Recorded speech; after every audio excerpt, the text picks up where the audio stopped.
ওম শান্তি। 25/3/2024 প্রাতঃমুরলি বাপদাদা মধুবন।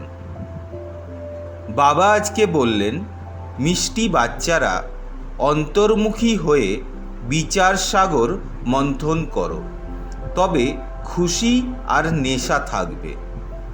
তোমরা বাবার সমান টিচার হয়ে যাবে।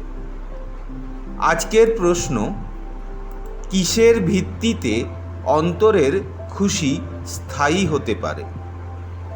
উত্তর, স্থায়ী খুশি তখনই থাকবে যখন অপরেরও কল্যাণ করে সবাইকে খুশি করবে।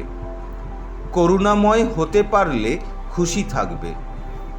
যে করুণাময় হয় তার বুদ্ধিতে থাকে, আহা, আমাদেরকে সকল আত্মাদের পিতা পড়াচ্ছেন, পবিত্র বানাচ্ছেন, আমরা বিশ্বের মহারাজ হচ্ছি।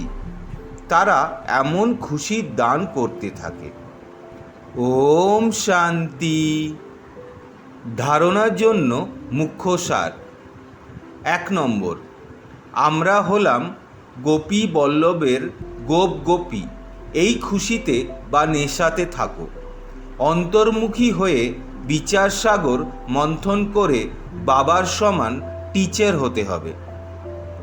2 নম্বর, সুদামার মতো নিজের সব কিছু ট্রান্সফার করার সাথে সাথে পড়াশোনাও ভালোভাবে করতে হবে। বিনাশের আগে বাবার থেকে সম্পূর্ণ উত্তরাধিকার নিতে হবে। কুম্ভকর্ণের নিদ্রায় যারা নিদ্রিত আছে তাদের জাগাতে হবে।